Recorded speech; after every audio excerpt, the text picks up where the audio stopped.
यह कहानी रानीपुर नामक गांव में रहने वाले एक गरीब परिवार की है, जिसमें राजेंद्र, उसकी पत्नी सुलोचना और बेटी प्रिया और माँ शांता के साथ रहता था। एक दिन राजेंद्र अपनी बेटी को स्कूल छोड़ने जा रहा था, तभी सामने से एक कार बहुत तेजी से आई और राजेंद्र को धक्का मारती हुई चली गई। राजेंद्र ने अपनी बेटी को पहले ही दूर धकेल दिया, लेकिन खुद को नहीं बचा सका। प्रिया की दादी प्रिया को ही राजेंद्र की मौत का जिम्मेदार मानती हैं। सुलोचना ने अपनी सास को बहुत समझाया, लेकिन इसका कोई फायदा नहीं हुआ। उसने माँ बेटी दोनों को घर से निकाल दिया। माँ, दादी ऐसा क्यों कह रही हैं? क्या पापा को सच में मैंने ही मारा है? नहीं नहीं मेरी रानी बेटा, ये बिल्कुल भी सच नहीं। तू बिल्कुल भी चिंता मत कर, मैं हूँ ना तेरे साथ, हूँ ना। सुलोचना उदास हो गई और अब ये मान ही लिया कि उसका और उसकी बेटी का इस दुनिया में कोई नहीं है। वह प्रिया को लेकर घर से निकल गई। उसने अपने कान की बाली बेचकर कुछ पैसे जुटाए और शहर चली गई। उसे उम्मीद थी कि शहर में कोई न कोई काम अवश्य ही मिल जाएगा, परंतु यह इतना आसान भी नहीं था। सुलोचना और प्रिया सारा दिन काम की तलाश में दुकान से दुकान भटकते रहे, लेकिन उन्हें कहीं भी कोई काम नहीं मिला। एक जगह प्रिया अचानक से रुक गई और सुलोचना से बोली, माँ, वो देखो गुजिया है ना? हाँ प्रिया, है तो गुजिया ही। माँ, मुझे गुजिया खानी है। पिछली बार आपने होली में कितनी अच्छी गुजिया बनाई थी। सुलोचना को पता था कि उसके पास ज़्यादा पैसे नहीं हैं, फिर भी वह प्रिया को गुजिया खिलाने के लिए ले जाती है। वह शहर के बड़े हलवाई धर्मराज की दुकान थी, जहां होली की ढेर सारी मिठाइयां रखी हुई थी। भैया, ये गुजिया कैसे दी? ये 300 रुपये किलो की है। अच्छा भैया, और वो वाली कैसे दी? वो 400 रुपये की 1 किलो। भैया, एक गुजिया कितने की दोगे? क्या कहा? एक गुजिया? लग ही रहा था मुझे तुम जैसे गरीब की किस्मत ऐसी नहीं कि मेरी दुकान की गुजिया खा सको। भैया, हम मुफ्त में थोड़ी ना मांग रहे हैं, बच्ची का मन है खाने का। हाँ, 20 रुपये की है ये गुजिया, ला दे 20 रुपया। सुलोचना ने 20 रुपया देकर एक गुजिया प्रिया को दिया। गुजिया देखकर प्रिया बहुत खुश हुई, लेकिन फिर आथू, माँ, ये गुजिया तो बहुत खराब लग रही है। मुझे आपकी वाली गुजिया खानी है। हा हा हा हा हा, ये देखो, इसे कहते हैं बंदर क्या जाने अदरक का स्वाद। मेरी दुकान में खड़े रहने की हैसियत नहीं है और मेरी गुजिया को बेकार कह रही है। अरे भैया, आप नाराज ना हो, बच्ची है। वैसे भैया, आपकी तो इतनी बड़ी दुकान है, कुछ काम मिल जाएगा क्या? अब बोली असली बात। वैसे काम है तेरे लायक। दुकान की साफ सफाई और झाड़ू पोछा लगा दिया कर, एक दिन के 50 रुपए दे दूंगा। अरे नहीं भैया, मैं खाना बहुत अच्छा बना लेती हूँ, अगर रसोई में काम मिल जाता तो। मैं पागल दिख रहा हूँ तुमको, जो अपने इतने बड़े बड़े कुक को निकाल कर तुझको काम पर रखूँ? तुझे पता भी है मेरी दुकान इस शहर की सबसे रईसी दुकान है। यहाँ कितने बड़े बड़े लोग आते हैं, तेरे लायक कोई काम नहीं है, चल भाग यहाँ से। सुलोचना वहाँ से चली जाती है। वह अब लोगों के घर घर जाकर काम मांगने लगती है। इसी तरह काम मांगते मांगते वह एक घर में पहुँची। देखो, अगर तुम्हारा बनाया खाना मेरी बेटी को पसंद आ गए तो ठीक है, नहीं तो मुझे माफ करना। वो क्या है ना, मेरी बेटी को खाने को लेकर बड़े नखरे हैं। आप चिंता मत कीजिए मैम साहब, मुझे उम्मीद है कि बेबी जी को मेरे हाथ का खाना पसंद आ जाएगा। वो घर शिल्पा का था। वह शहर के सबसे अमीरों में से एक थी। घर भी काफ़ी आलीशान था। हर काम के लिए अलग अलग नौकर थे। सुलोचना ने अपनी पूरी मेहनत से खाना बनाया और फिर ये क्या माँ, आपने तो कहा था नई कुक है, पर खाना तो वही पुराना लग रहा है। और ये क्या है? ये पालक पनीर है बेबी जी, ये बैगन का भरता और ये खीर है। आप एक बार खाकर देखिए। ओके, बट अगर मुझे टेस्टी नहीं लगा तो मैं आगे नहीं खाऊंगी, ठीक है? आप बुरा मत मानिए। जी बेबी जी, कोई बात नहीं। अगर आपको पसंद न आए तो आप मत खाना। संजना ने एक बार खाना शुरू किया तो वह फिर रुकी ही नहीं। अरे संजना बेटी, कुछ बताओ तो कैसा लगा खाना? वाह, बहुत टेस्टी है माँ, मैंने आज तक ऐसा खाना नहीं खाया था। अपनी बेटी को कई सालों बाद इतना चाव से खाते देखकर शिल्पा बहुत खुश हुई। वह सुलोचना को अच्छी पगार पर अपने यहाँ काम पर रख लेती है और अपने ही घर में रहने के लिए एक कमरा भी देती है। सुलोचना बहुत खुश थी। वह पूरे मन से खाना बनाती और सभी लोग उसके खाने की खूब तारीफ किया करते थे। और फिर एक दिन, संजना, तुम्हारे कितने फ्रेंड आ रहे हैं होली की पार्टी में? अच्छा माँ, गुजिया और सभी मिठाइयों का क्या करना है? मेरे फ्रेंड राजू के शॉप से ही मंगवाए। क्या पिछले साल भी वहीं से मंगवाए थे? नहीं नहीं, तुम्हारे फ्रेंड की दुकान का तो बस नाम ही बड़ा है। पिछली बार सभी मिठाइयों में कोई मजा नहीं आया, इस बार कहीं और से मंगवाते हैं। पास ही खड़ी सुलोचना ये सब कुछ सुन रही थी। उसने हिम्मत करके शिल्पा से कहा, मैम साहब, अगर आपको ठीक लगे तो मैं बना दूं जो कुछ आपको पार्टी के लिए चाहिए। सुलोचना, अब होली में 2 दिन ही बचे हैं। तुम इतनी सारी मिठाइयाँ गुजिया कैसे बना पाओगी अकेले? मैम साहब, मैं बना लूंगी। मेरा साथ देने के लिए प्रिया है ना, आप कहिए तो शुरू करूं। यह सुनकर प्रिया खुश होकर के बोली, माँ, आप होली के लिए गुजिया बनाएंगी तब तो मजा ही आ जाएगा।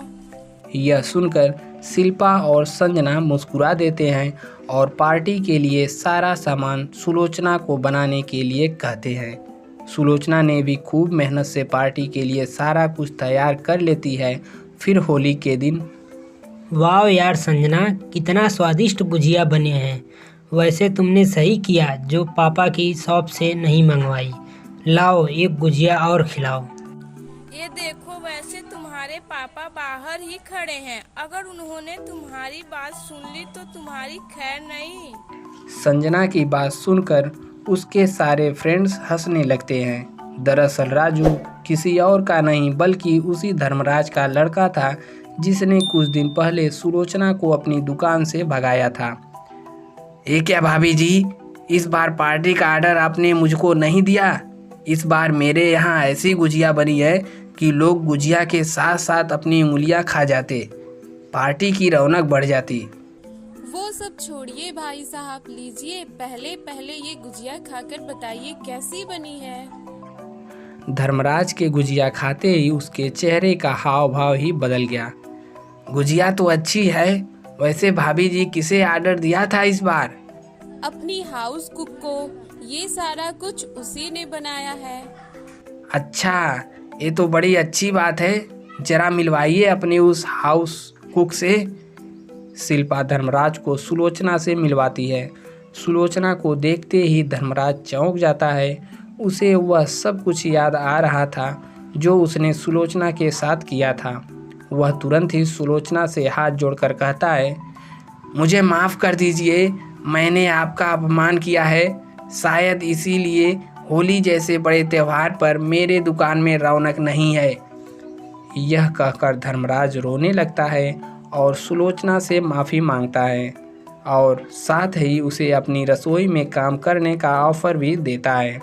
लेकिन सुलोचना उससे कहती है, माफ कीजिए साहब, पुरानी बातों को तो मैंने भुला दिया है, लेकिन सच यह है कि मैं मैम साहब के यहाँ काम करना चाहती हूँ, क्योंकि यहाँ मुझे काम के साथ साथ इतना अच्छा परिवार भी मिला है जो और कहीं भी नहीं मिल सकता है। हम माँ बेटी की होली मैम साहब की वजह से मन पाई है, तो हम उन्हें कैसे छोड़ के जा सकते हैं। तो दोस्तों, इसी के साथ आप सभी को हैप्पी होली। और इसी खुशी में चैनल को लाइक ज़रूर करें और वीडियो को ज़्यादा से ज़्यादा शेयर करें और सब्सक्राइब भी ज़रूर कराएं। जय हिंद। गरीब का जादुई रंग। यह कहानी है रत्नागिरी नामक एक छोटे से गांव में रहने वाले एक गरीब मजदूर सामू की। सामू के परिवार में उसकी पत्नी मालती और एक बेटी संजना थी। सामू लोगों के यहाँ मजदूरी करके किसी तरह से अपने परिवार को चलाता था।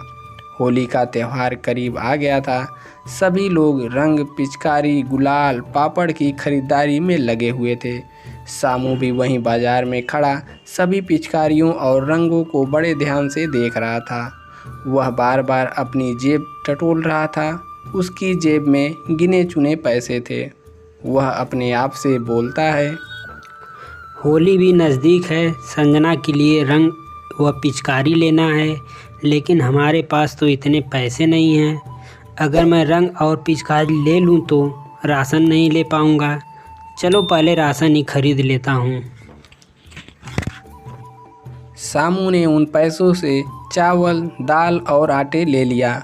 वह घर जा ही रहा था कि रास्ते में उसकी मुलाकात सेठ से हुई। क्या रे सामू, तू आजकल अपनी शक्ल नहीं दिखा रहा है। पैसे उधार लेने के लिए तो पैरों में गिरा पड़ा था, अब वापस करना है तो मुंह छुपा रहा है। नहीं सेठ जी, ऐसी बात नहीं है। मैं जल्दी आपके पैसे दे दूँगा। बीच में बीमार पड़ गया था, 10 दिनों तक सभी काम धंधा ठप था। अब जैसे ही पैसे मिलते हैं मैं सबसे पहले आपका उधार दे दूँगा। एक बात याद रखो, अगर 1 महीने में मेरे पैसे नहीं लौटाए तो मैं तुम्हारी भैंस ले लूँगा। सेठ जी ऐसा मत करिएगा, मैं बहुत जल्द आपके पैसे वापस कर दूँगा। ठीक है, 1 महीने बाद मिलता हूँ। इतना कहकर सेठ वहाँ से चला जाता है। सामू भी अपने घर पहुँचा। पापा, आप आ गए, मेरे लिए रंग पिचकारी लाए हैं। संजना की बात सुनकर सामू उदास हो गया और बोला, नहीं बेटा, आज मैंने अनाज खरीद लिए हैं। आपके पापा कल आपके लिए रंग लाएंगे। ठीक है पापा। उन सब ने रात का खाना खाया और सो गए। अगली सुबह सामू गांव के बड़े ठाकुर के पास पहुंच गया। ठाकुर साहब नमस्कार। मेरे लायक कोई काम हो तो ज़रूर बताइए। जो भी जैसा भी काम हो मैं करने के लिए तैयार हूँ।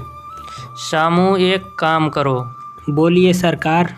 सामू, जब से मैंने इस कमरे को गोडाउन बनाया है तब से मेरे घर में बड़ी बरकत हुई है। इसमें बहुत सारे सामान हैं। तुम मेरे गोडाउन की सफाई करके एक बार सब सामान ढंग से लगा दो, मैं तुम्हारी उचित मजदूरी दे दूंगा। साहब मैं इसकी सफाई तो कर ही दूंगा। यदि आप कहें तो पूरे घर की सफाई कर दूं। आपके घर की सफाई भी हो जाएगी और मुझ गरीब का भला भी हो जाएगा। ठीक है, तुम्हारी इच्छा है तो पहले गोडाउन की सफाई कर दो, फिर पूरे घर की भी सफाई कर देना। सामू बहुत खुश हो गया और गोडाउन की सफाई में लग गया। उसने ठाकुर साहब से पूछ कर ज़रूरी और गैर ज़रूरी दोनों वस्तुओं को अलग अलग कर दिया। उसमें एक छोटे से डिब्बे में रंग और पिचकारी मिल गया। उसने मन ही मन सोचा, अगर ये रंग और पिचकारी मैं ठाकुर जी से पूछकर ले लूँ तो मुझे नई पिचकारी नहीं लेनी पड़ेगी और संजना भी खुश हो जाएगी। सामू ठाकुर साहब के पास गया और बोला, ठाकुर जी, ये रंग और पिचकारी बहुत पुरानी है, गोडाउन में रखा था, क्या आपको इसकी ज़रूरत है? इस पुराने रंग और पिचकारी का मैं क्या करूँगा? होली के लिए आज ही नया रंग लूँगा। ये रंग तुम्हें चाहिए तो रख लो। ठाकुर साहब आपका बहुत बहुत धन्यवाद। सामू, यदि तुम्हें और कुछ चाहिए तो उसमें से ले सकते हो। सामू ठाकुर साहब से पूछकर ज़रूरत की छोटी मोटी सामान ले लेता है और ठाकुर ने उसे काम के लिए उचित पैसे भी दिए, जिसे पाकर सामू अपने घर चल दिया। पापा, आज आप मेरे लिए रंग और पिचकारी लाए हैं। सामू ने अपनी बेटी को दिखाने के लिए जैसे ही रंग का डब्बा खोला, उसके अंदर सुनहरा रंग दिखाई पड़ा। अरे ये क्या हो गया? मैंने तो जब पहली बार इस डिब्बे को खोला था तब उसमें हरा रंग था, अब यह सुनहरा रंग कैसे हो गया? सामू ने उसमें से कुछ रंग निकालकर बाहर एक कपड़े पर अलग अलग रखा और देखते ही देखते बहुत बड़ा चमत्कार हो गया। वे सभी रंग सोना, चांदी, हीरे में बदल गए थे। यह देखकर सामू और उसकी पत्नी बहुत खुश हुए। हे भगवान, तूने हम लोगों की बेदरंग जिंदगी में ये कैसे नए नए रंग भर दिए। तुमने सही कहा भाग्यवान, ऊपर वाले ने हमारे ऊपर बहुत बड़ा उपकार किया है। सामू ने उन सोने, चांदी और हीरे को बेचकर काफ़ी रुपए इकट्ठा कर लिए। उसने अपने और अपनी बेटी के लिए नए नए कपड़े, रंग, पिचकारी और खूब सारी मिठाइयाँ भी खरीदी और उन सब ने खूब धूमधाम से होली मनाई। फिर होली के अगले दिन सामू सेठ के घर पहुँचा, उसका सारा उधार लिया पैसा चुकाया। सेठ तो आश्चर्य से सामू को देखते ही रह गया। सामू के रंग ढंग बहुत बदले हुए थे। फिर सामू सीधे ठाकुर साहब के यहाँ पहुँचा और उनसे सारी हकीकत बयां कर दिया। सामू, मैं जानता हूँ वो रंग जादुई है। उसके जादू का चमत्कार मैं भी देख चुका हूँ। वही जादुई रंग मेरे पास एक और डिब्बे में भी है। तुम बहुत मेहनती, ईमानदार और सच्चे इंसान हो, इसलिए जब तुमने वो रंग का डिब्बा मांगा तो मैं इनकार नहीं कर सका। तुम इस जादुई रंग के चमत्कार का दुरुपयोग कभी मत करना और गरीबों की मदद करते रहना। सामू ठाकुर साहब को नमन करके वहाँ से चला गया और कुछ ही दिनों में उसने एक आलीशान घर बनवा लिया और काफ़ी अमीर हो गया और उसकी गरीबी दूर हो गई। अब सामू सभी ज़रूरतमंदों की मदद करने लगा।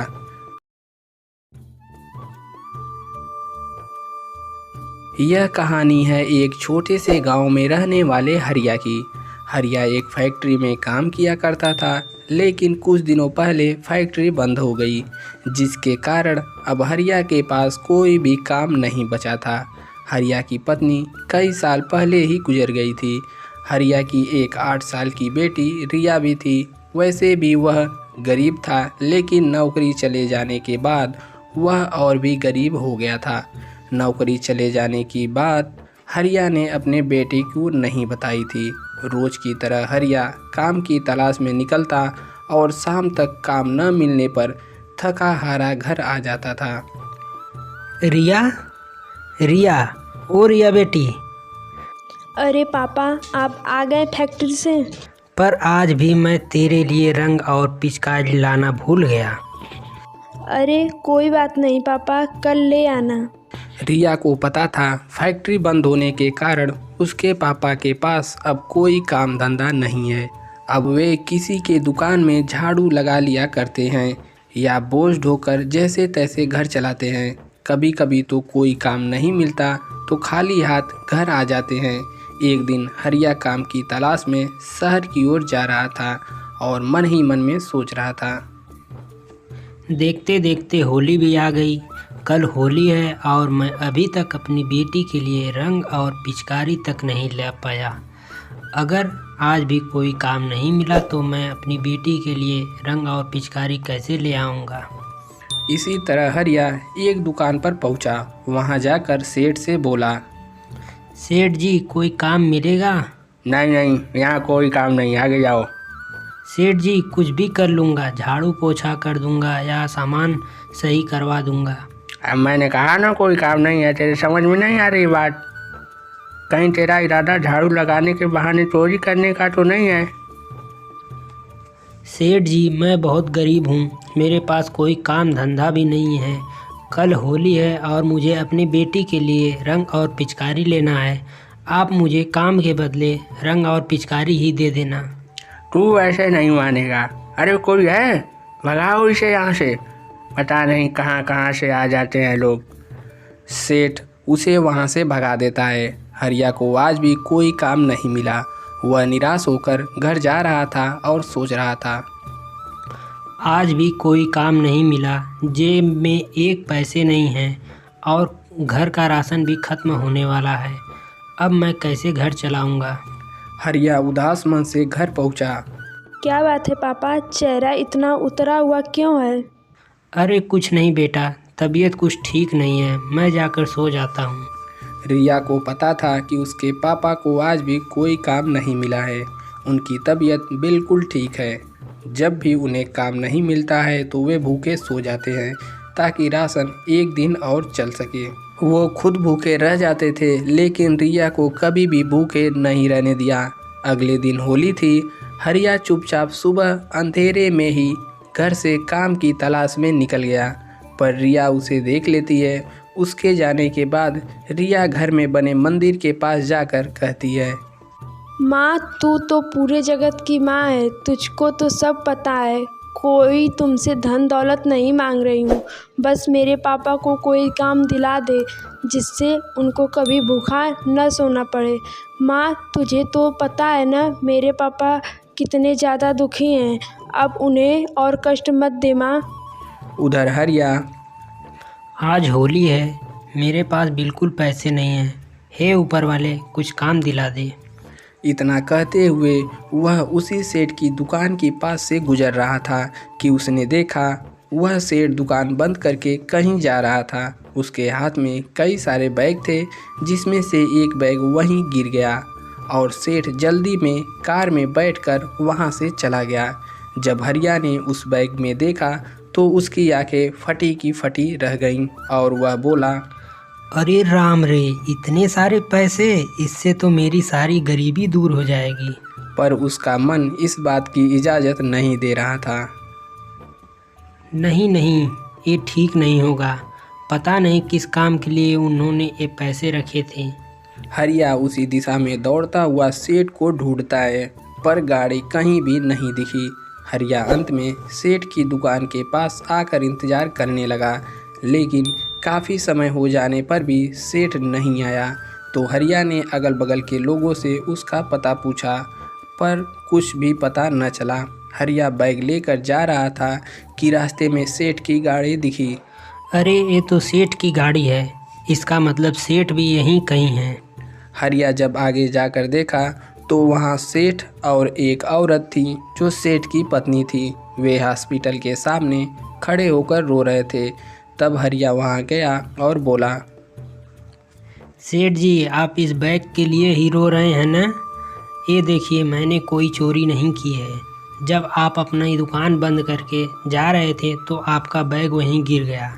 मैंने आपको बहुत ढूंढा। ये लीजिए सेठ जी आपका बैग। हम इन पैसों के लिए नहीं रो रहे, बल्कि हमारा एक बेटा है जिसका एक्सीडेंट हो गया है। वह बहुत सीरियस है।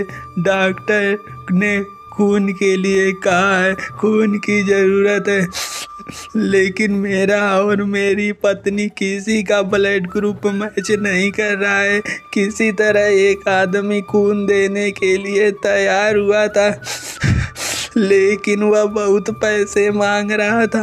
ये पैसे उसको देने के लिए ला रहा था, लेकिन बैग कहीं गिर गया।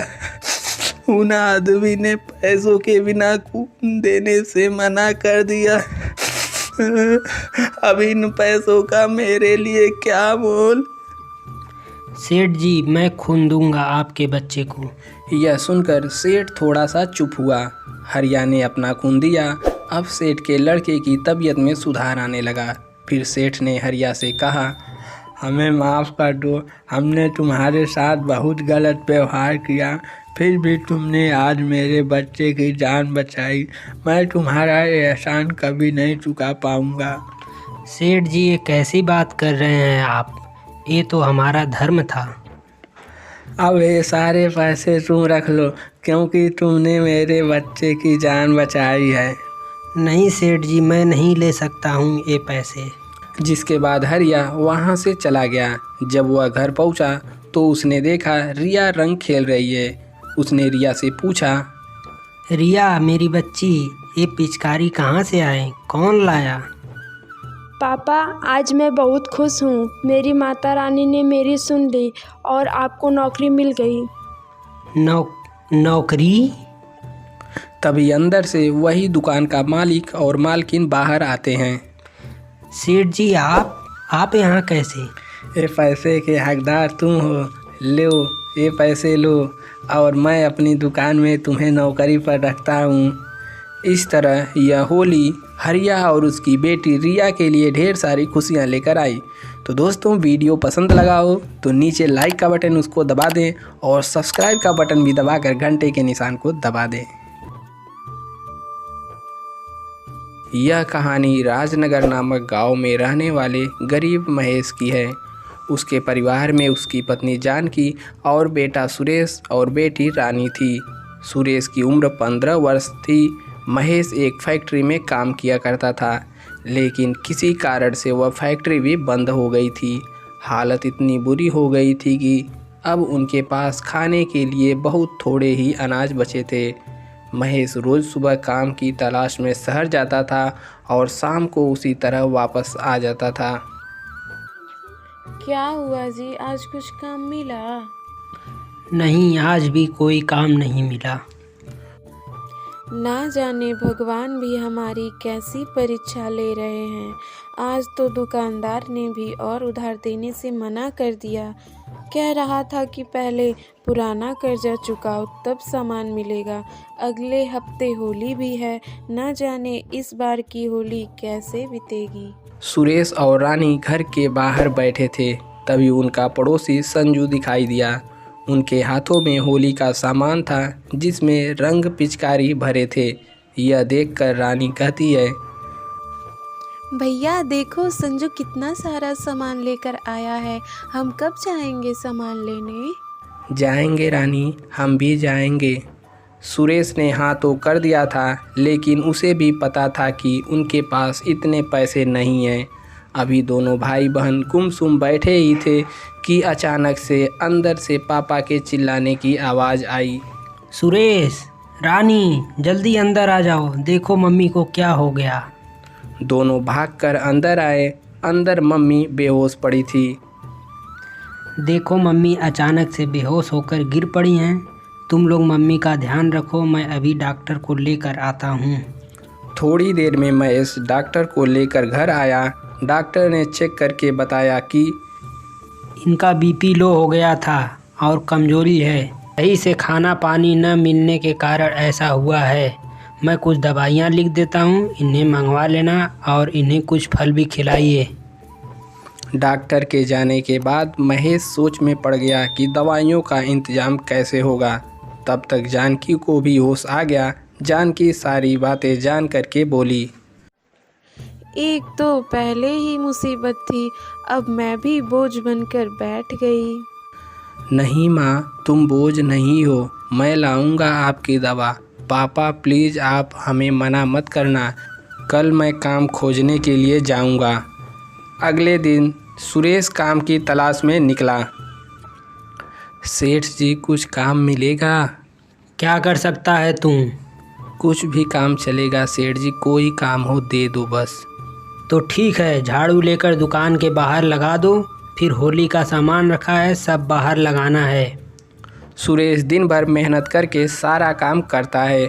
जब दुकान बंद होने का समय आता है तो वह सेठ से बोलता है, सेठ जी कुछ पैसे मिलेंगे क्या? अरे अभी तो काम का एक दिन हुआ है, तुझे अभी पैसे चाहिए? कहीं तू नशा वशा तो नहीं करता है? नहीं सेठ जी, घर में माँ बीमार है, उसकी दवा के लिए पैसे चाहिए। सेठ को सुरेश की बातें सही लगती हैं। सेठ उसे पैसे दे देता है। सुरेश दवा और फल लेकर घर पहुंचता है, जिसको देखकर इसकी माँ की आंखों में आंसू आ जाते हैं। उस दिन से सुरेश काम करने लग जाता है। होली में अब एक दिन ही बचे हैं। सुरेश दुकान की सफाई करके बाहर बैठ जाता था। तभी उसे आवाज़ सुनाई देती है, चोर चोर, पकड़ो पकड़ो, चोर चोर। सुरेश ने देखा एक आदमी उस महिला का पर्स लेकर भाग रहा था। सुरेश ने बिना कुछ सोचे समझे उस आदमी के पीछे दौड़ पड़ा। उस आदमी ने सुरेश को नज़दीक देखकर उस पर पर्स से वार कर दिया, जिससे सुरेश के सर पर चोट लग गई। फिर भी उसने चोर का पैर पकड़कर उसे वहीं गिरा दिया। तब तक कुछ लोग और आ गए और चोर को पकड़ करके पुलिस के हवाले कर दिया। तभी सुरेश जैसे ही खड़ा हुआ, उसके सामने अंधेरा छा गया। वह वहीं बेहोश हो गया। लोगों ने उसे हॉस्पिटल में भर्ती करा दिया। जब कुछ देर बाद सुरेश को होश आया तो डॉक्टर ने उससे उसका नाम पता लिखा कर छोड़ दिया। जब सुरेश घर पहुंचा तो भैया कल होली है आप कह रहे थे हम भी होली का सामान खरीदेंगे। बोलो ना भैया, हम कब जाएंगे? सुरेश उदास हो गया। दुकान के मालिक से तो मैंने पहले ही पैसे ले लिए थे। पापा के पास तो कुछ नहीं होगा। अब कहाँ से लाऊं इसके लिए होली का सामान।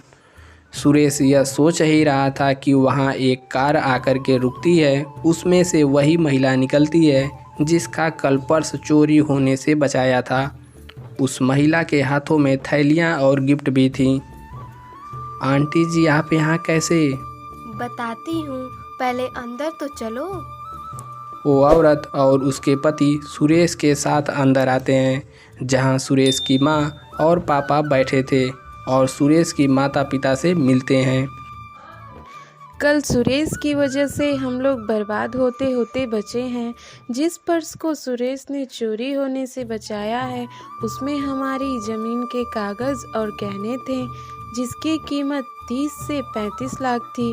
अगर वह चोरी हो जाते तो हम लोग बर्बाद हो जाते। फिर उसके पति ने कहा, सुरेश ने हमें बर्बाद होने से बचाया है, इसलिए हमारा भी कुछ फर्ज बनता है। हम पहले अस्पताल गए थे, वहीं से आपके घर का पता मिला। ये लीजिए, इसमें कुछ फल और मिठाइयाँ हैं। लो बेटा, इसमें आप लोगों के लिए रंग और पिचकारी है। और भाई साहब, आप अपनी नौकरी की चिंता बिल्कुल मत करिए। हमारे पति की कंपनी में सुपरवाइज़र की पोस्ट खाली है, वो आपको मिलेगी। सुरेश बेटा, कल से तुम काम नहीं करोगे। अब आप दोनों लोग फिर से स्कूल जाएंगे। सुरेश के पापा खुशी के मारे रो पड़े। आज उन्हें सुरेश पर बहुत गर्व था, क्योंकि ये सब उन्हें सुरेश की बदौलत ही मिला था। सुरेश भी बहुत खुश था। ये होली उनके लिए ढेर सारी खुशियाँ ले आई और उनकी होली खूब धूमधाम से मनी। दोस्तों, वीडियो अच्छा लगा हो तो लाइक करें और नीचे सब्सक्राइब का बटन है उसको भी दबा दें और घंटे के निशान को भी दबा दें। होली आने वाली थी। लोग होली की तैयारी जोर शोर से कर रहे थे। भीड़ भरी सड़क के किनारे एक 12 वर्षीय लड़का ठेला लगाए खड़ा था, जिस पर गुलाल, अबीर, रंग, पापड़, चिप्स, पिचकारी बेचने के लिए रखा था। वह लड़का आवाज़ लगा रहा था, चिप्स ले लो, पापड़ ले लो, रंग ले लो, लाल, पीला, नीला, हरा, गुलाबी ले लो, सब कलर का रंग मिलेगा। पिचकारी भी ले लो भाई, ले लो, चिप्स ले लो, पापड़ ले लो। लेकिन उसकी ज़्यादा बिक्री नहीं हो रही थी, क्योंकि वह छोटा बच्चा था। जो भी ग्राहक उसके ठेले पर आता भी था तो बगल वाले ठेले वाले उसे अपने पास बुला लिया करते थे। वहीं सड़क के उस पार एक बड़ा सा घर था, जिसमें रीता नाम की महिला अपने बेटे के साथ रहती थी। वह अपने बेटे से कह रही थी, 4-5 दिन से काम वाली भी नहीं आ रही है। घर का सारा काम मुझे करना पड़ रहा है। मम्मी, क्या पता उनकी तबीयत ठीक ना हो। मेरी भी तबीयत ठीक नहीं लग रही। नाश्ता बनाने में देरी हो गई है। अब जल्दी से तैयार हो जाओ, स्कूल जाना है। और बेटा, उसकी तबीयत नहीं खराब होगी। ये सब इन गरीबों के बहाने हैं। रीता अपने बच्चे को स्कूल बस तक छोड़ने के लिए जा रही थी। दरअसल काम वाली भी नहीं आई थी, तो वह भुनभुनाते हुए किसी तरह काम निपटाया था। असल में रंजना झाड़ू पोछा बर्तन ही नहीं बल्कि खाना भी बना देती थी। रीता सड़क पर ठेला लगाए लड़के के पास से निकली। आंटी, होली के लिए सामान तो खरीद लो। नहीं, बाद में खरीद लूँगी।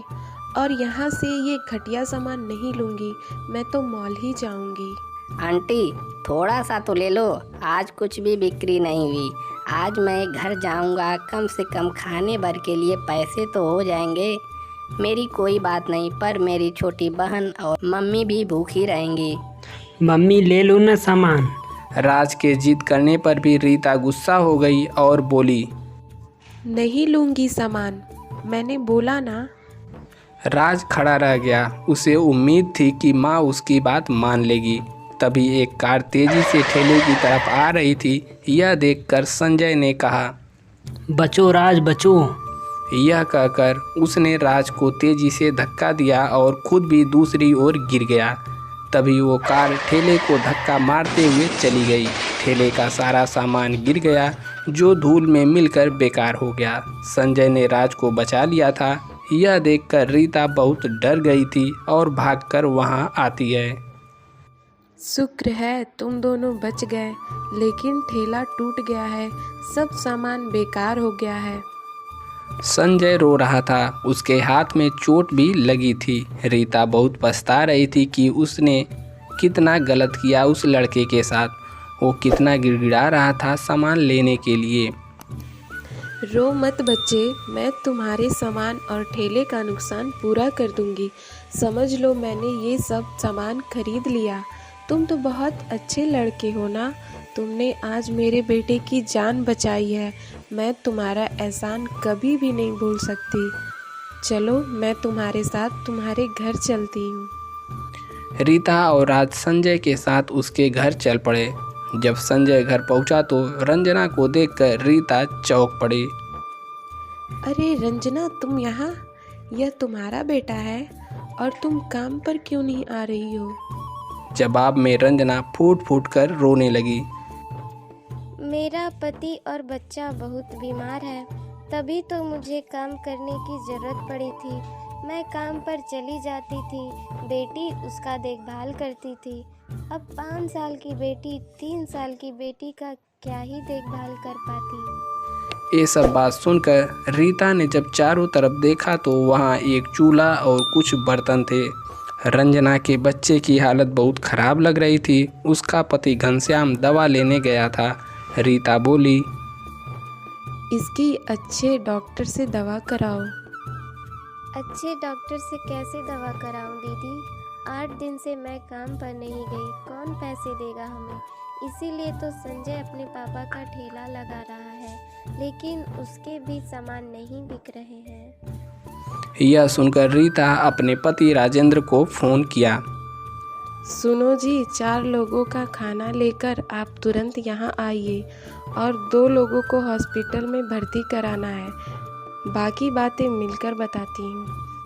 राजेंद्र 1 घंटा में खाना और फल लेकर आया। खाना उन सबको देकर रंजना के पति घनश्याम और बच्चों को हॉस्पिटल में एडमिट कराया। राजेंद्र को रीता ने बताया, मैं तो गरीब लोगों को बहुत मतलबी और चालाक समझती थी, लेकिन आज इस लड़के ने मेरे बेटे की जान बचाई है। डॉक्टर साहब, अच्छी से अच्छी दवा करनी है। कोई भी ज़रूरत हो तो मुझे फ़ोन करिएगा, मैं सारा खर्च दूंगा। वे सब अपने घर चले गए। कुछ दिन बाद रंजना का पति और बच्चे ठीक हो गए। राजेंद्र ने घनश्याम को अपने ऑफिस में काम दिलाया और रंजना भी उसके घर पर काम करने लगी। और तो और रीता ने उन सबको रहने के लिए अपने घर में एक रूम भी दिया। इस बार की होली घनश्याम और रंजना के लिए ढेर सारी खुशियाँ लाई।